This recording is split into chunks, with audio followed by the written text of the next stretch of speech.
Hello and welcome now to London for the final panel discussion of the day, this day one of the CBI 2021 annual conference. We're going to be talking now about locking in employers' focus on employee well-being. COVID-19 has, of course, put the health of the nation under the spotlight, underlining health as a key pillar of a strong economy. And businesses have responded by placing an increased emphasis on supporting the health and the well-being of their employees. Matthew Fell, the CBI's Chief Policy Director, is going to be leading this session, and we're going to be speaking with our panellists in a moment. But before we do, let's hear from England's Chief Medical Officer, Professor Chris Whitty, who spoke with Matthew a little earlier. Hello and welcome to this CBI annual conference session focused on health and well-being, where I'm delighted to be joined by Chris Whitty, the Chief Medical Officer, who has become a familiar face to us over the past 18 months or so. Chris, thanks so much for taking the time out to talk to the CBI today. Thanks for inviting me. Let's dive on in. And Chris, I wonder if we could start actually just by asking, what in your view is the role of business in improving the nation's health in the coming years? Well, I mean, COVID has demonstrated the extraordinary interaction there is between health and work in both directions. I'm not going to go over old ground on that, but I think it's probably worth highlighting three areas that I think have gone extraordinarily well, actually, over the last 2 or 3 decades, and two which I don't think have, and we need to address. The first one is accidents at work. We used to have thousands of people died at work every year, and that's steadily gone down. It's gone down 90% since the mid-70s. Still about just over 100 people a year die at work, but that's way down. Of course, that's 111 last year, too many, but that's an extraordinary improvement, and long may that improvement continue. The second one is occupational diseases. Used to be very major, really down to very small numbers now, where people get a disease specifically because of the job they do. And the third thing is people who've got fixed disabilities, people, for example, in wheelchairs. Business has got a lot better in an incredibly impressive way at making sure that they're able to use all their talents in an appropriate way. I think all of those have gone well. I think there are probably two areas we've not done so well. The first of which is using, and this is probably the more important of the two numerically, using the time people have at work to improve their lifelong health. Most people spend the majority of their waking day at work between early 20s and mid 60s. That's even a very small improvement in health over that longer period can make a really phenomenal difference to their ability to do their job, but also to their life chances. And the final thing is, whereas we're good on fixed disabilities, we're much less good on people who've got relapsing, remitting things. So, for example, people who might have bipolar or other mental things where 90% of the time working at a phenomenally high rate sometimes might be true for MS or rheumatoid arthritis. So I think those are areas we've still got to work on, but I do want to celebrate the areas that have gone very well. Terrific, thank you. One other area, if it's possible to have a sort of a high spot in a pandemic with so many things confronting us, I would pick out actually the collaboration between business and government working in tandem towards a shared goal and purpose. Could you just say a little bit about that, and particularly any lessons learned that we could capture about where that collaboration could be helpfully deployed in the future to benefit us? Well, and I do think that the great majority of businesses have been extraordinary in their time in COVID to try and make sure that their workers are safe, that all of society is helped by this, but that business can carry on. And I think the adaptability people have shown has been really remarkable. I would probably talk about three in this short discussion, but there's really a lot to talk about potentially. And the first is research. Research in how we can improve health at work is really quite thin compared to many other areas. Joint collaboration between industry and government can be very powerful. It's already powerful in things like creating drugs and vaccines, as we've seen, but actually we should be doing this with a much wider issue of people at work. The second one is, I think, occupational health is weak in the UK compared to where it should be. And that's a joint responsibility between government, including the NHS, and businesses. And I think we do need to look at that really quite systematically. And then the third area is regulation does help in certain situations. And what we need to do is make sure that it's not onerous, but at the same time, it provides a fair and level playing field. And the health and safety executive often comes in for some bad press, but actually the improvements in accidents of work, for example, is due to the work they have done with industry over time. So I think those are three areas. Of course, there are many others. Really helpful, thank you. And then finally, perhaps, maybe a forward look. I think for me, businesses have really had their eyes open to just what a difference focusing on this stuff can make over the last year or so. And if you were sort of giving a little bit of advice to business leaders, where could they really help focus on if they want to improve their workforce's health in the future? Where would you point them towards? Well, I think in the ultra short term, in business planning terms, we're still firmly in COVID, and anyone who reads the news knows that. The two things in particular where business, I think, can help is to make it as easy as possible and as many encouragements as possible to people to get vaccinated and boosted. I mean, I think that is so essential to absolutely everybody, protecting individuals and protecting their workmates as well. And then the second is, I think we've realised the extraordinary importance of improving the ventilation of workplaces, not just for COVID, but also for many other respiratory infections. And I think if we invest in that now, we'll both help the aftermath of COVID, but also probably cut down on things like flu outbreaks and so on in workplaces, which is obviously in everyone's interests.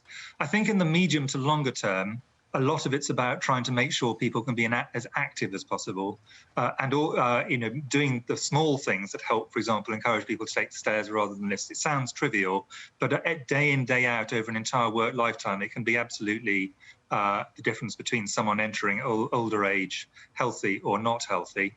And I would go back to this point of, I think we could do a lot more jointly in terms of research between us to try and improve the ability to maximise health over the working life. Chris Whitty, thank you so much for taking the time to join us today. Some really practical tips and insights there. Huge thanks on behalf of the CBI and the whole business community just for everything that you and your team have been doing over the past year and a half. It's been so much appreciated. Thank you. Thank you very much. And again, thank you to all of your colleagues for everything you've done over the last 2 years. So let's now get going with this session on how to lock in a focus on employee health and well-being. We would, of course, like to hear from you, so please do send us your questions directly via the chat function on Swapcard. And now I'm delighted to be joined by Fiona Monahan from Ingeus, Raj Singh Dahal from Centre Parks, Nick Glidden from Vodafone, and Jerome Sanmark from Wilco. By way of a quick scene set, let me just remind you, we've seen over the past 18 months just how intertwined health is to our economic prosperity. And we've also seen just how important it is to tackling inequalities and to levelling up the country. Yet not only is it the right thing to do from a moral standpoint, but the economic rationale is now clearer than ever. Healthier employees is more productive employees. Prevention rather than cure makes financial sense. And those businesses that have been focused on health have fared so much better than others. So for all of those reasons, it's why we at the CBI have identified health as one of the major pillars of our Seize the Moment economic strategy for the next decade. On that note, let's get underway.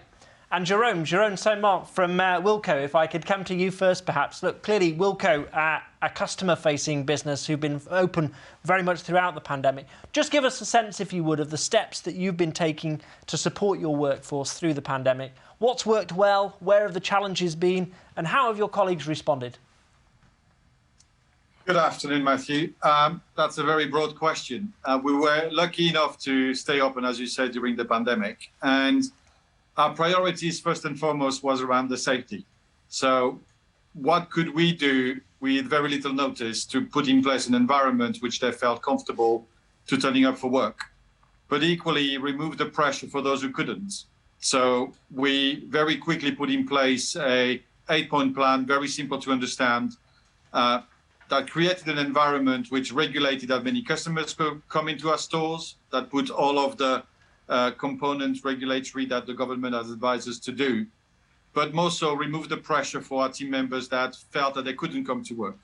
If they had to self-isolate, they could self-isolate on full pay. If they were highly vulnerable, same again, stay at home on full pay. And that was phase one. That lasted for about, I'm going to say, 6 weeks.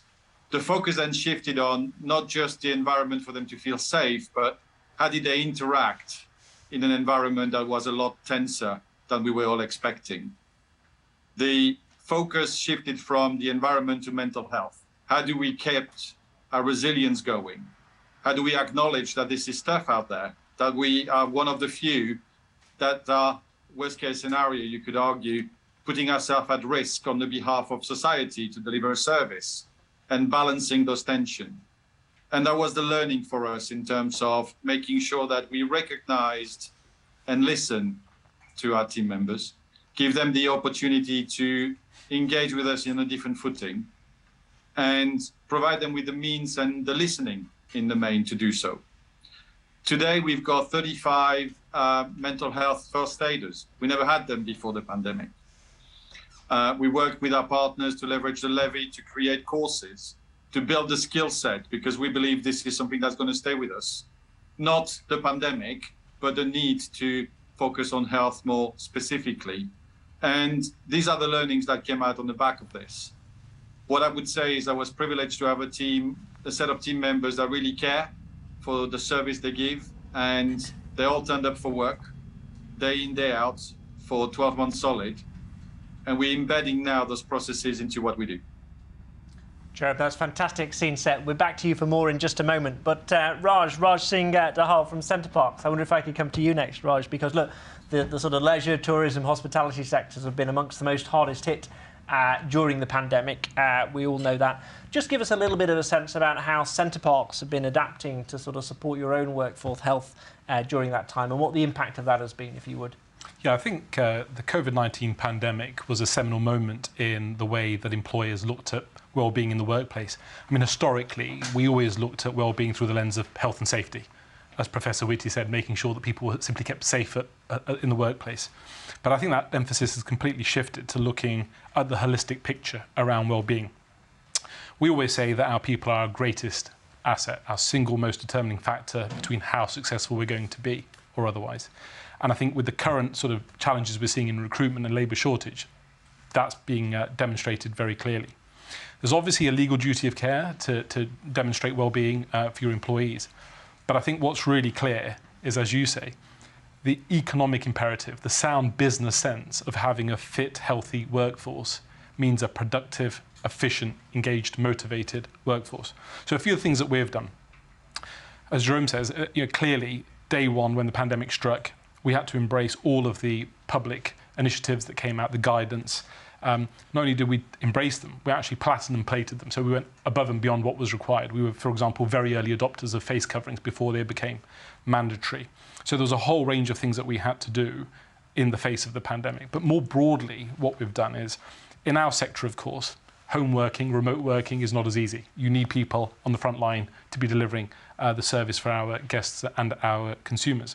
But for those roles where there is an element of home working, we've been very clear that we're empowering the individual to decide when, where and how they work. So there's a real sense of ownership, and they've got demarcation lines between their private life and their work life, so that they're not sort of burning the candle at both ends, so to speak. But we're also saying to them, it's important that you do come into the office from time to time in a safe way, so that you don't experience that sense of isolation. You're not away from the pack, as it were. The other thing that I think has been really underestimated during the pandemic is the nervousness and the anxiety that employees have felt, because they've not known what's going to happen to their employer. The person that they're reliant on for their income. Is the business going to survive? And what we discovered very early on was the need for clear, concise, constant communication was really important, to tell people what the leadership response was in the face of the pandemic, to reassure them that there would be a business to come back to, and there is, and we're as successful as we ever have been. And I think that reassurance really helped with the sense of well-being. People could find their way through the pandemic if they knew there'd be a job to come back at the end of furlough, which there absolutely was. We've also launched an employee assistance program. So people know how to gain help if they've got a physical problem or a mental health problem. But sometimes for that sort of legal help that they need, or that financial help, because people's debts were piling up during the pandemic. They don't know how to access those services as easily. And the Employee Assistance Programme has been fantastic at doing that. And like Jerome and Wilco's, we also introduced first aiders, mental health first aiders, to complement the physical first aiders, the conventional first aiders that we all know, to make sure that we raised awareness of mental well-being in the workplace, and that we could spot early the sort of signs and triggers where we as an employer could help with an intervention and signposting employees to outside providers. And just as Professor Whitty said, the idea of keeping active, keeping mobile, the first thing we did as soon as the pandemic allowed was to reinstate those employee benefits that our employees absolutely love. The ability to come on to the holiday villages, experience the leisure activities, spend time with their family, have a game of tennis, have a game of badminton, just to really remain active as much as possible. So there's just some examples of the things that we've done. Fantastic. And could you just say a little bit about extending that out? That's everything that you've done for all of your employees and so on. But how much did this sort of extend through to contractors and other people on site and so on that you work with as part of your supply chains? Yeah, and so on? I mean, absolutely. It's ultimately it's for contractors and suppliers to make sure that they take care of their own workforce. But not only are we a big business, but we're also a big consumer. We're also a big customer. And like with lots of things that we do on environmental, social and governance, employee wellbeing is no different. We can bring a lot of influence to bear on our supply chain through making really prudent and sound procurement judgments. So as part of our tender processes, we ask contractors and suppliers to demonstrate how they look after their own employees. What do they do to protect and safeguard? And that was really important during the pandemic, because obviously people like the construction industry, for example, traded throughout. And we made sure we really understood that they were keeping their people safe when they were on site, not only complying with their own policies, but also complying with ours. So I think using that sort of procurement angle, procurement discipline, to make sure that we engender good behaviour on the part of suppliers and contractors is really important. That's fantastic, and I suspect we'll be sort of capturing and hoovering up nuggets of good practice throughout this session. And I think that's probably one about the role that procurement can play in sort of locking Absolutely. in this benefit for the long run. It's one that we can add to the list to get us underway with. Brilliant, thank you. I'm going to come next to Fiona Monaghan from Ingeus. Fiona, you work with loads and loads of small and medium-sized businesses around the country. Just give us a sense of how it's been for them, if you would. Is it on the one hand? Is it harder from them because they're more challenged from a resource point of view and so on? Or has it actually been, in a sense, easier because there's a little bit more of a community and a family-like spirit around those, or somewhere in between? Just give us a few insights on that, if you would. Thanks, Matthew.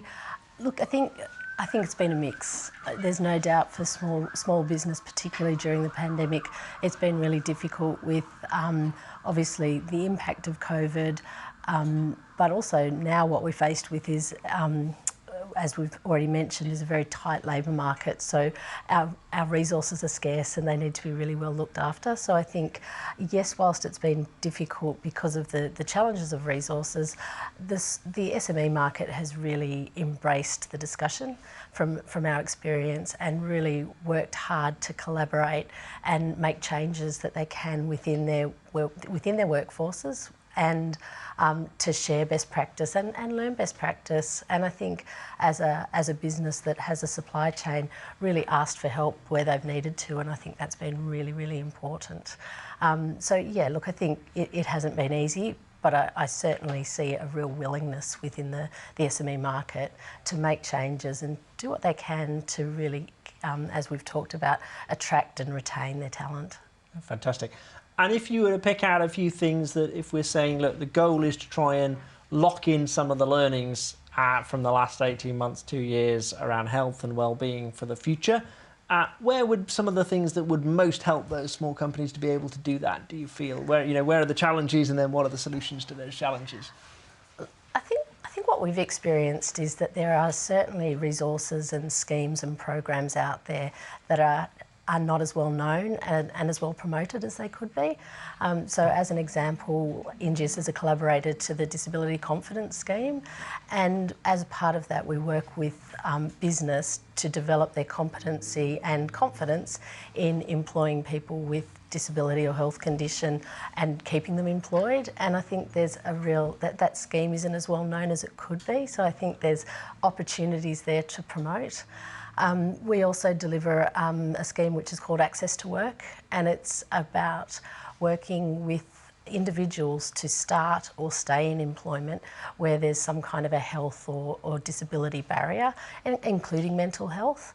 And with that comes a lot of support for employers and particularly SMEs. So I think there's opportunities for us within business and government to work together to promote those schemes to support small and big business to help them, look after their people and their assets. Terrific, thanks, Fiona. I'm going to come next to Nick Liddon from Vodafone. Nick, great to have you with us here today. Look, I can't think of a business that in some ways would be better suited to sort of flip to remote and hybrid working from that point of view, from a mobile working. But just give us a few insights from a Vodafone perspective, and in particular, if you would, you have your future strategy. So just tell us a little bit about that insofar as it touches on this issue about employee health and well-being. No, thank you. And I was struck a bit by Jerome and Raj's conversation, because when you think about Vodafone, you think perhaps mobility. But we have a large retail store, we have contact centre, and then we have the traditional office locations and features. So I think, as you say, it's inherent in our DNA. So if we can't be agile and we can't be mobile, then we're not living our values.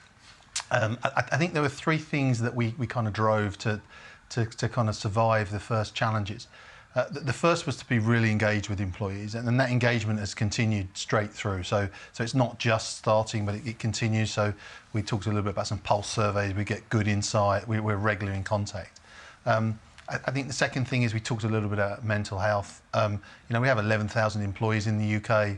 We have 240 mental first aiders, but we have all of our first line managers that are trained in mental health. And therefore, 10% of the workforce are trained in the mental kind of challenges and pressures that we have. The future strategy for us has really been built around our DNA and using some of our technology. So admittedly, kind of looking more of a hybrid way of working, looking more at being based working from home, and then coming into the office, but coming to the office for a purpose and a specific requirement. And that addresses some of the points Raj made earlier around the confidence and perhaps some of the fear factors about coming back to the office. But that's also then, so ergonomically, how do you design that? How do you create that? How do you create that environment where people come in and can collaborate? And then also being clear for people working at home and setting that up. So we have, we've created things like Office in a Box. It's as much about the technology as it is about the furniture, as it is about the design, as it is about the way that you work. And maybe, you don't kind of use all the collaboration tools. Maybe you have feet meetings, maybe you go outside. And then the final piece of our future-ready ways of working is to think about the individual.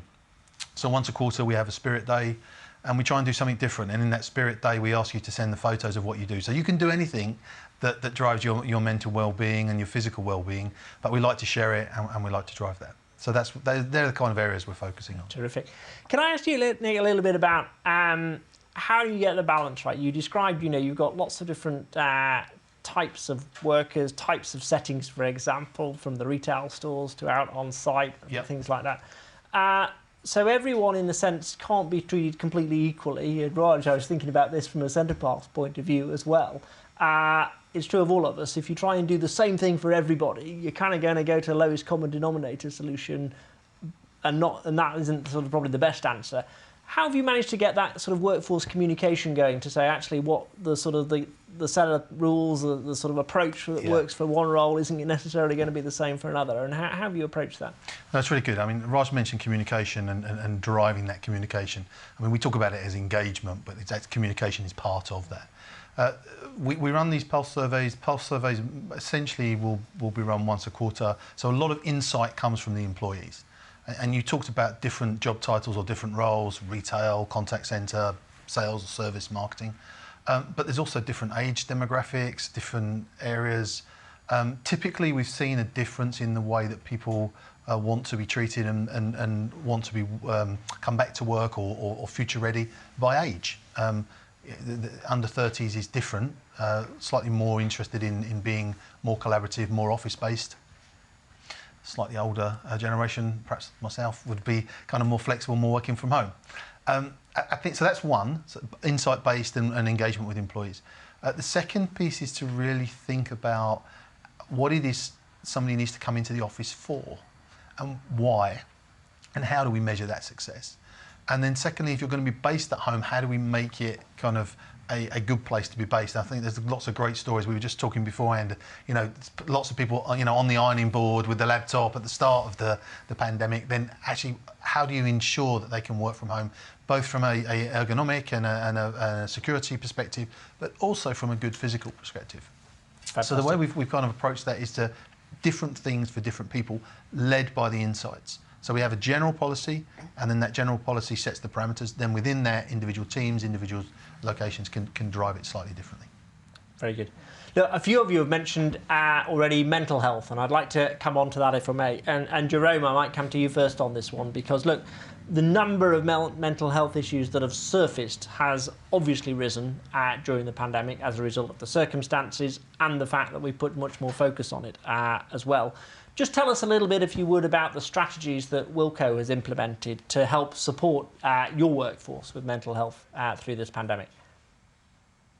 I think the key thing for us in terms of was a shift in mindset before we looked at the strategies that we implemented. Instead of asking our team members, what are you doing? Shifting to how are you feeling in the basic terms. That changes fundamentally the engagement. And similar to Nick, really getting deep underneath the feedback and the insights is what allows us to put different strategies in place as a result. Different approaches to different needs. If you're in the cold face in stores, in DCs, or in contact centers, it's not only the environment you're in, but also the response that you get from the interaction. And we've seen heightened level of, I'm going to say, abuse, violence, stress in the workplace, which meant that our strategies there was to really be aware of how much can you take at any given point in time and increase the level of flexible working, bringing more flexibilities in terms of how much time can you physically spend at the cold face before it starts to impact you as an individual relative to the environment that you're in. I think when you're working from home, whether it's hybrid, whether it's agile, it's bringing also that lens of understanding of how comfortable do you feel to allow people in your home virtually? This is a dimension that we didn't have in mind at all. So outside of just the ergonomics and the kit and the likes, how do we help our team members create an environment that they're comfortable in allowing you in? And that's quite subtle, but very important in terms of sustainability. And as we learn forward, this agile, hybrid, flexible, depending on which area of the business you're in, will remain with us. So how do we test it? Because I don't think we have the answers yet, and I don't think we understand all of the needs yet. So we are actively testing with our team members where we're heading next in terms of finding the right balance as far as what the business needs, but also most importantly, what our team member needs. And if we get it right, I like to think we'll be rewarded with the right retention of team members wanting to stick with us as opposed to looking out elsewhere. Fantastic, thank you. Just while we come on to others, a reminder, if you've got questions that you'd like to put to our panellists, please do pop them into the chat function on the swap card, and we'll make sure we get those put across to people. Fiona, can I come to you? Your knowledge again of that sort of SME marketplace. I'm really interested in the sort of mental health aspects of there. And again, this issue, does smaller operations and smaller firms increase the likelihood of isolation, or does it mean that you've got a bit more of a community spirit and everyone knows one another and looks out for one another in terms of their well-being and their personal lives as well as just in the workplace sort of thing? How does that play out, do you think? Look, it's an interesting question and a very broad question, I think. I think we saw examples where some smaller businesses were able to create that tighter connection and were much more in tune with that, and probably had worked together in a smaller team for a longer period, and so it didn't feel as big a shift when COVID did hit. I think the flip side of that was that obviously for smaller businesses, the challenge around business longevity and what was going to happen to those businesses throughout the pandemic was something that people that worked for smaller businesses faced that they didn't necessarily experience in larger businesses. Although, to Raj's point, I think we possibly underestimated in larger businesses that that level of fear. So I do think it's a little bit of a mixed bag. I think one of the challenges for smaller businesses is that obviously there's the financial cost of some of the programs that we've talked about, like employee assistance programs and some of the initiatives, and also time pressures where you've got, perhaps one MD who's also the CFO, the HR director as well. So that does make it challenging, and I think that's where bigger businesses can really assist those smaller businesses really by sharing the initiatives that we've all rolled out. And I think we had a discussion before the panel about some of the things and suggestions from both Nick and Raj that I'll take away to our business, and I think there's really the opportunity for business to collaborate a lot more, and I think that's what we're seeing in the SME market. They're really looking to collaborate a lot more so they can take those learnings away. Fantastic. Raj, I was going to ask you a little bit about how this issue about mental health and well-being is played out in a Center Parcs context. And particularly the customer's perspective as well as the employee perspective, because look, leisure breaks, holidays and so on, they're designed to be sort of relaxing, a time for us to recharge. But I suspect quite a few people, it's the first time they've been on a break or a holiday during a pandemic. That's been a cause of anxiety for them. How's that played out from a customer perspective? How have your teams and your employees responded to those kind of situations and scenarios? Yeah, just before I answer that, just on the point on helping SMEs, we work with lots of very small local businesses. We're more than happy to share what we're doing. So that does help the smaller businesses see what big business is doing, looking at what best practice is, because we have HR departments, we have wellbeing teams in the way that SMEs don't. So we're more than happy to share that with our smaller supply chain. In terms of the question that you asked, you're absolutely right. I think initially when leisure and hospitality reopened, there was a bit of nervousness about going on holiday. But we were very clear in terms of the steps that we took with our guests and our employees, because there's a real leadership issue here about showing we're not going to Jerome's point, we're not going to ask anybody to do anything that the leadership team wouldn't do itself. So we were very clear in explaining to our employees what measures we're taking for their protection, whether it's around face coverings, working in smaller teams with proper social distancing, ventilation, so Professor Whitty spoke about that, the introduction of carbon dioxide meters to make sure that the environment was safe. But in terms of the guests, again, it was just about communication, telling them about the steps that we were taking, reducing occupancy so there was lots of open spaces, lots of social distancing. And the feedback that we had at Center Parcs from the off was overwhelmingly positive. Guests were saying, this is fantastic, we love the steps that you've taken. Some of them that people might have been resistant to, like booking certain activities that hitherto that they didn't have to. They said, why haven't you always done this? It's so much better. It's so much more enjoyable. So actually, that journey has been really positive. But it goes back to communication. If you explain why you're doing something really clearly, and your customers buy into it, which ours did, they felt very safe to come on holiday. And the levels of occupancy that we've seen absolutely demonstrate that. Fantastic. I think we've all seen some of those sort of breakthrough moments where we've thought, actually, why haven't we tried this before, kind of thing, has struck us a number of times through the pandemic. Nick, I wonder if I just come to you. Sure. I mean, look, this balance between physical health, obviously, on the one hand, that's been absolutely at the forefront of people's minds, and then mental health as well.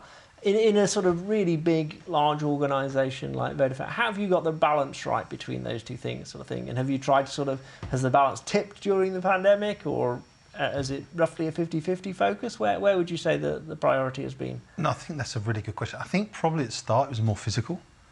Social distancing, separation, being based at home, and has now really moved to mental. And just to give a classic example, we talk about, if you normally went to work and you went to work in an office, you would get yourself ready for work, you would go to work, and then you would come home from work. Actually, when you're at home today and you're working from home, there's an element where you might join a collaboration call at the start of the day. Then you might send the kids off to school, right? Then you might do something else. Then you might do something else with work. And so what we found was a lot for our employees was that kind of, we were flexing the day. We were Jerome mentioned it. We were entering homes where we're in situations where we haven't before. So I think that understanding of moving from physical to mental health, that understanding of how does mental health work. So we've tried to do really three very simple things. The first is to drive more engagement and to recognise what does that mean being based from home. So how do we make it more social? So we kind of tend to do a stand-up call at the start of the day, try and bring everyone into that call. And it becomes a social call. It becomes the water cooler or the coffee call. The second piece is to try and make sure that when we are genuinely thinking about mental health, when do people switch it off? How do they work? It's very easy to work from first thing in the morning to last thing at night. Well, does that work for you? How have you chosen that? Why have you done that? And then again, insighting. We've done a lot of insighting with the employees to try and work out what works best for them. And actually, our policy and the future working policy was driven by the insighting we did with employees. So that's kind of the areas we focused on.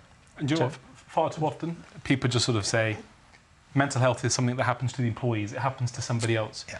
One thing that leadership in business can absolutely do is open up themselves and talk about what impact has... Yeah, the vulnerability. Exactly. What's it done to the leadership team? Yeah. How lonely has it felt at the top? What have we had to do? What have been the pressures for the leaders in terms of homeschooling? Yeah. The more the leadership talks about this, the more the employee base says, actually, I'm not alone. This has had an impact on everybody, and it provides a much more cohesive response, I think, for business. No, look, I'd agree with that. And I think what you also see is, it's okay if the kids burst in, right? It's okay to share, when you do your spirit, day. For us, it's been as important for us to share what we're doing as it has for the employees. Those things around vulnerability, credibility and leadership are really, really key. Yeah, I'd agree with that. It's a brilliant shout out. Right, totally agree. That sense about if you hear it from the leadership, it sort of just uncorks the whole organisation and everyone's good to go on it. Sort of thing. Look, we've got a question in, thank you for that, from Joe Bibby for the whole panel, really. Given that income is the biggest determinant of someone's health, what steps are you taking to ensure that all your employees receive the real living wage, and what challenges do you face in ensuring this? Raj, maybe come to you first on that. Yeah, absolutely. I think we have taken great pride in making sure that we try to pay our team member rate, which is the entry-level jobs, above the national living wage. We also don't have a rate that's below 23, so we pay all of our employees the national living wage. And I think we're absolutely in favour of that. I think there are some significant headwinds at the moment for leisure and hospitality sector in particular, but also some of the retail sectors where it's a challenge. Energy prices, we know what's happening there. We know just kind of recovering back from the pandemic is going to be tricky. But there are steps that employers can take. The Health Secretary said only yesterday that the 6 million waiting list in the NHS is inevitably going to grow. So at Centre Parks, what we're doing, we can't stand in for the state and the NHS, but what we can do is do our level best to get people the outcomes that they need. So 2 things that I will just mention very quickly. One is rolling out flu vaccinations for all of those employees that aren't eligible under the NHS. So we do that at the company's cost. It's done in the workplace to make it super easy. And I think Professor Whitty said it, and I think we've got an occupational therapist on the panel. But we have a GP and nurse practitioners on each of our sites to make sure that our staff have access to that level of primary care. Because one of the things that we notice is that primary care is short, but it's really short in rural locations, which is where we tend to operate. So that accessibility to healthcare should help level out some of those outcomes for people that probably aren't at the top end of the earning quartiles. Fantastic. Jerome, I wonder if I could bring you in on this point as well about this idea of financial security and financial well-being being very closely linked to people's mental health, obviously. Thoughts on any insights from your perspective on how businesses can help with this? I think our stance in terms of where we are as Wilco is very similar to Raj in terms of above national living wage and maintaining that differential. From our point of view, it's whatever else do you add to the well-being and the sustainability for our team members. I think as a family-owned business, we look after our own. That's part of the DNA that we have.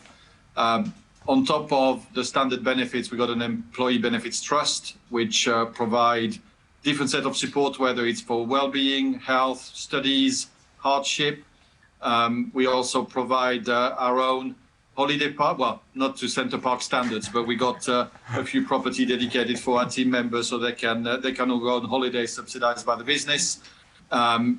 Access to courses so they can further their development as well, and opening up to different career within the organization. So I think the opportunities there is not just about base pay, the long-term sustainability of employment linked to the development of new skills.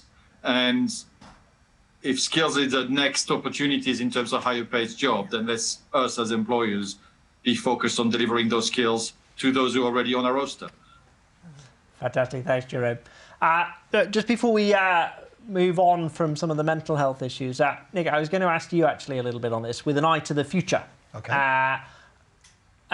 This thought that we're going to be making much more use of hybrid and remote working in future and so on. That's going to be a bigger part of our lives, I suspect, whatever the sort of normal pattern eventually sort of levels out at.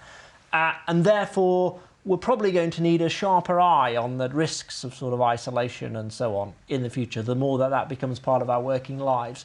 Just give us a few thoughts, if you would, on how Vodafone has sort of been in the vanguard of some of this mode of working. How are you factoring that in? Yeah, I think there's probably, again, 3 areas to it. The first is, you know, we kind of tend to define work in this conversation as 2-dimensional, kind of home or work.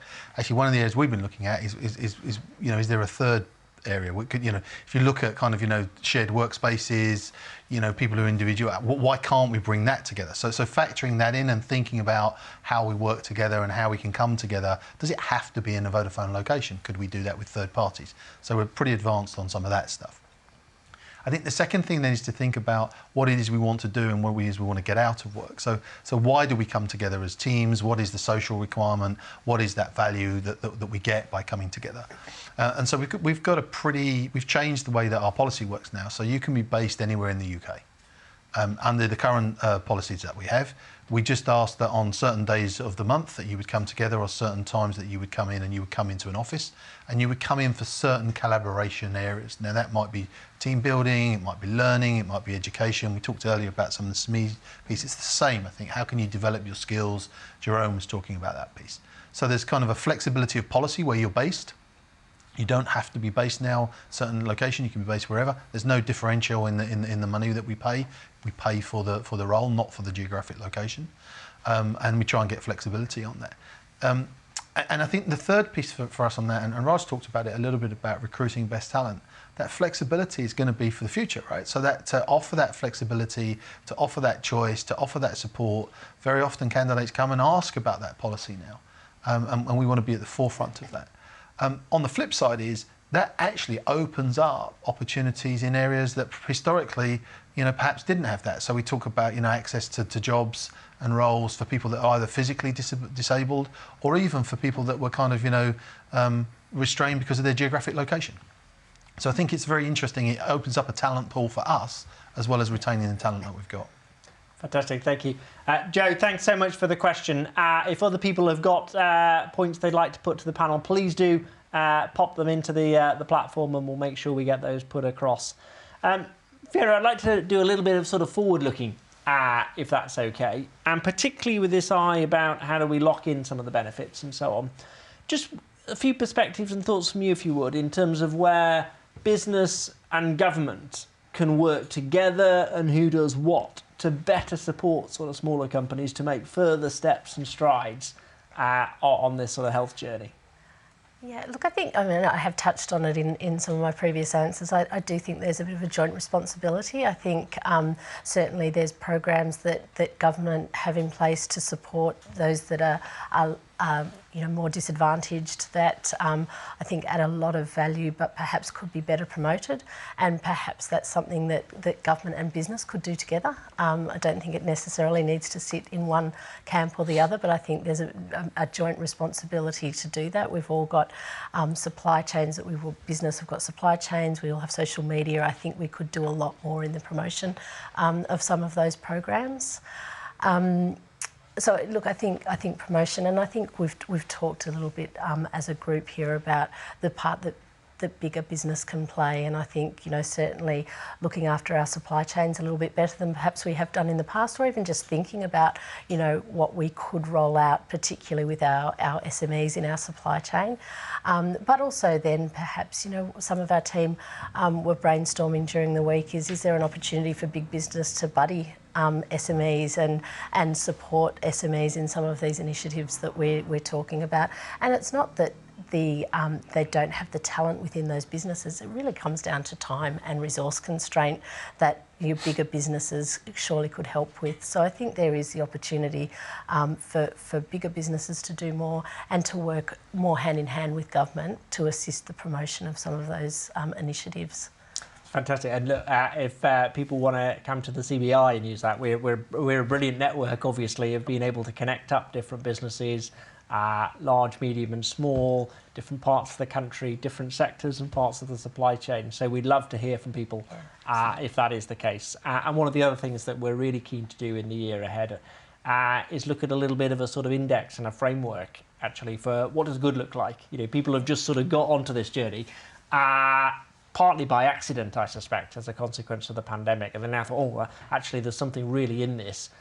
What are the things that I ought to be doing now so I know that I'm making progress on that? We're really keen to be able to help on that as well. So it'd be great to hear from you and others on exactly that kind of note. That'd be fantastic.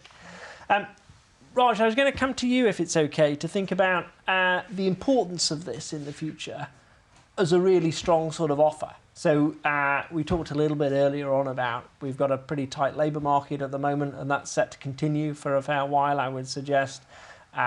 Consumers are ever more demanding as well. So both from a sort of talent attraction and retention play, and similarly from a sort of wanting to win over customers and consumers in the future, just how big a deal is this going to be, do you think? You know, if you're going to be a leading employer in the future, you've got to get good at this stuff, haven't you? It is massive, and it's going to be even more important. I think it's behind Joe's question. I think Jerome has touched upon it.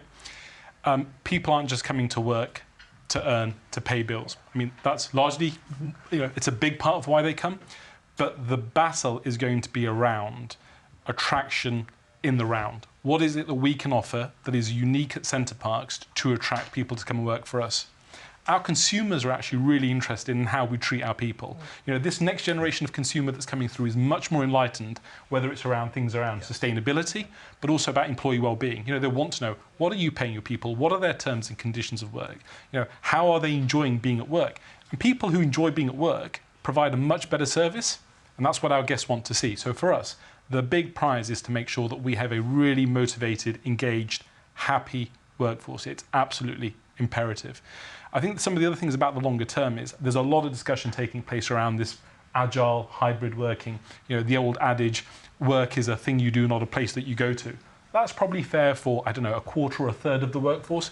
You try telling that to people that work in supermarkets, the front line of the NHS, you know, paramedics, retail, leisure and hospitality. That is where we've got to really improve the well-being of employees. We've made a really good start on it. There is work to do, but I think that is going to be the battleground going forward in that war for talent and people. That's really, really interesting, and particularly this point around customers putting a bit of a spotlight on it as well, and expecting that to be really high standards. One of the interesting stats I sort of stumbled across during the pandemic was that trust in business rose. And we know just how hard shifting the dial on that has been after many, many years of trying. And I suspect quite a lot of that has been people have seen as individuals and employees, actually people have taken a bit more of a care and attention in my own well-being, and that has been a big part of the story there, I suspect. Well, after our guests, our employees are our single biggest ambassadors and advocates. You know, consumers will sense if employees are not happy, if they're not in a good position. And if that's the case, those employees will vote with their feet and the wallet. So it's really important as an employer to make sure our people are well treated and our customers see that and experience that. Fantastic. We've got another question come in. Thank you for this. The question is, what's the role of legislation in making the UK a healthier nation? You know, for example, there's the sugar tax. What are people's views on use of legislation versus liberty when it comes to health? These are quite tough questions, but I don't know if anyone's got a view on those. Jerome, help us out with some of these things. How much is the role of legislation, how much does that have to play in making us a healthy nation? Or is it for businesses to lead and to do things voluntarily, do you feel? Ooh, this is a tricky one. I think it's some and some.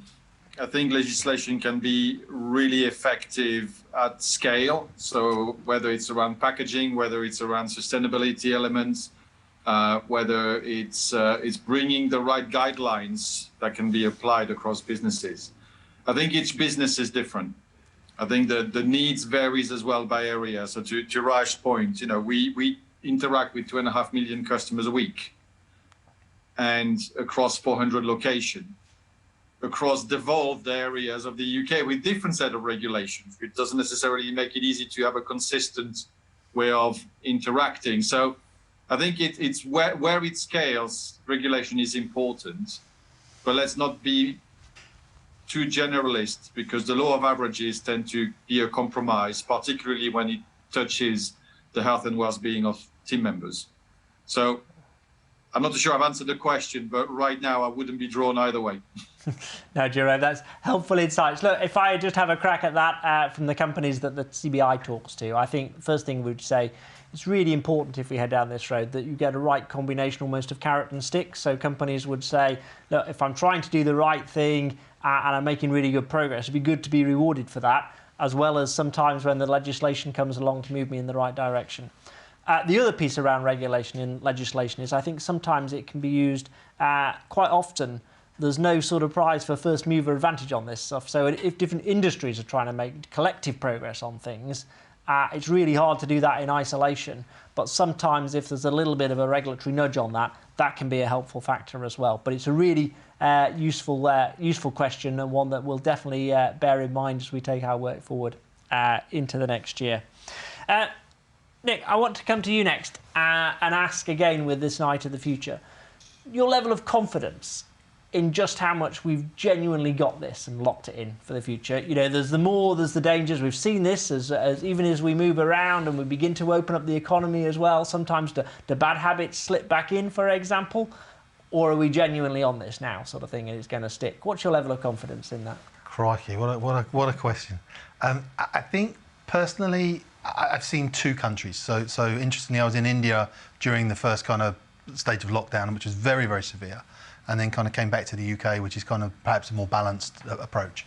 I think the key thing actually is business has such a big role to play. And that role is about making sure that people can afford it, some of the earlier questions, that is working in parallel with government, part of that, but also technology and ensuring that the employees feel loved and supported and focused on.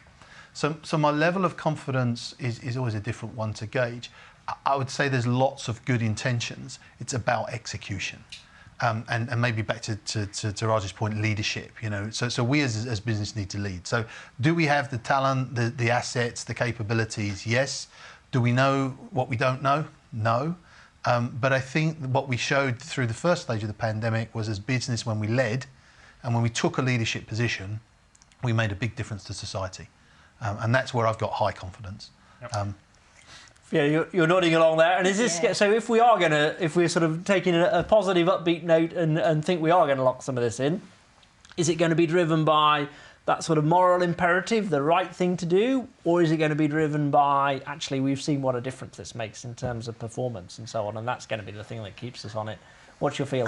I think it's going to be a bit of both. I mean, I think at the end of the day, the conversation started, it's going to have to continue, but I do think the bar's going to continue to rise. I think if we're going to attract and retain good talent, we're going to have to continue to keep evolving what we're doing. So I think, I think we've made massive gains over the last couple of years, but I do think we're going to have to keep the conversation going to continue on that journey. And I think expectations are going to get higher. That would be my summary. Very good. Jerome, what's your perspective on this? I mean, if we are going to continue as a business community to have an increased focus on health and well-being, what's going to be the big driver of that? Is it going to be driven by the right thing to do? Is it because you've seen performance gains come through that make you think, actually, this really does make a difference? Is it going to be public scrutiny and spotlight? What's the big driver going to be, do you think? I think the big driver will be how relevant we remain as businesses relative to the environment within which we operate. Did we see increase in performance on the back of having that heightened awareness? Yes, but in an environment that was so volatile, I wouldn't draw a conclusion on that just yet. Are we seeing a demand for this to be embedded into the way we operate moving forward? Absolutely. So if we don't join in, we're not going to be relevant. And my business is a people business. So if I don't listen to my customers, who are also my team members, then I'm alienating pretty much the people that are relied upon to drive business performance. But I think what's most important is not just about health. It's health, the environment within which we operate, it's the skill that we provide, it's the whole package. And unless we focus on the whole package, then we run the risk of just pulling one too many levers in one direction and missing the opportunity to really embed it in society moving forward. Terrific, thank you. Look, we're approaching the end of the session, so I'm going to come to each of you in turn with a final question, if that's okay.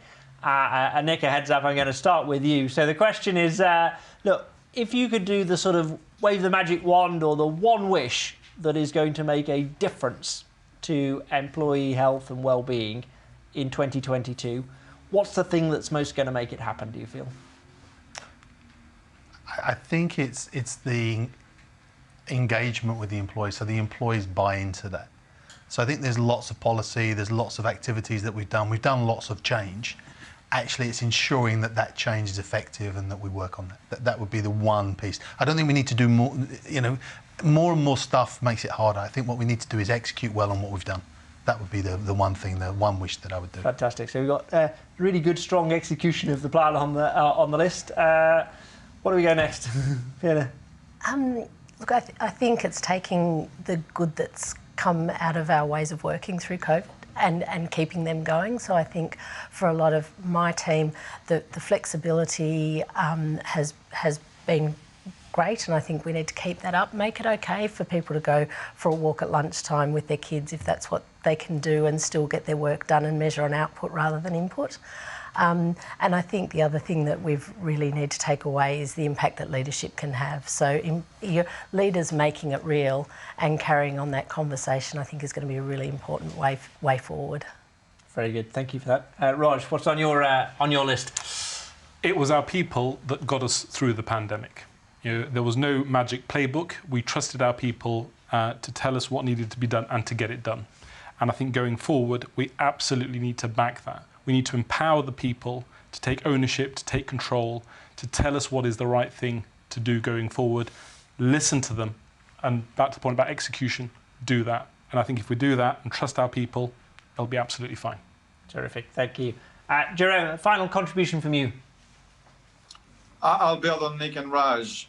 The third dimension is repetition. So not only do we execute and listen, but we keep at it relentlessly. If we do that, then we'll embed it. That's brilliant. Thank you very much indeed for that. I think a number of really, really good insights from the session. I think amongst the most that I will take away, I think that this really does matter and make a difference for performance. The need to keep mental and physical health in equal prominence and kilter. And then more than anything else, we're just going to have to get good at this stuff because it's going to make a real difference in the future. Thank you to all of you on the panel for joining us, and to all of you for taking part and for watching. We're going to take a very short break now, but don't go too far because we're going to be back here at 5:45 for our closing remarks and summary from day one of the CBI annual conference. See you there in a moment.